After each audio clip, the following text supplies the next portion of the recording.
Here we are in the lesson map. Just as a reminder, we need the process covariance matrix to model the stochastic part of the state transition function. Okay, first I'm going to show you how the acceleration is expressed by the kinematic equations, and then I'm going to use that information to derive the process covariance matrix Q. Say we have two consecutive observations of the same pedestrian with initial and final velocities.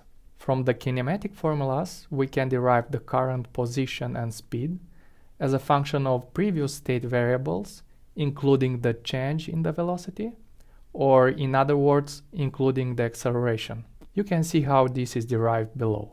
Looking at the deterministic part of our motion model, we assume that the velocity is constant. However, in reality, the pedestrian speed might change. Since the acceleration is unknown, we can add it to the noise component, and this random noise would be expressed analytically as in the last terms in the equation. So we have a random acceleration vector in this form, which is described by a zero mean and a covariance matrix Q.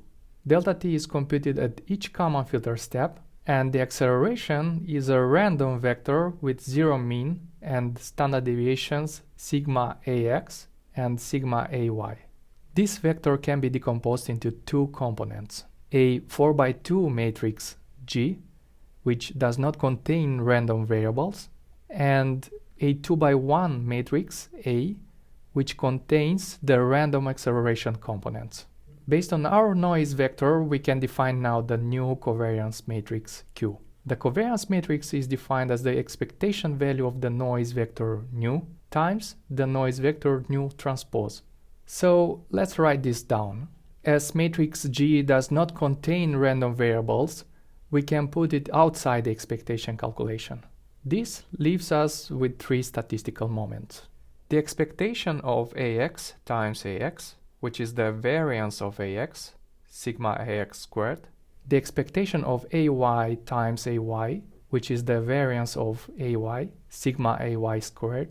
And the expectation of Ax times Ay, which is the covariance of Ax and Ay. Ax and Ay are assumed uncorrelated noise processes. This means that the covariance sigma Ax Ay in Q nu is zero. So after combining everything in one matrix, we obtain our 4x4 Q matrix. I also want you to be aware that sometimes in the literature, Q nu might be noted as Q. So sometimes there might be a confusion between two matrices. See below for more information.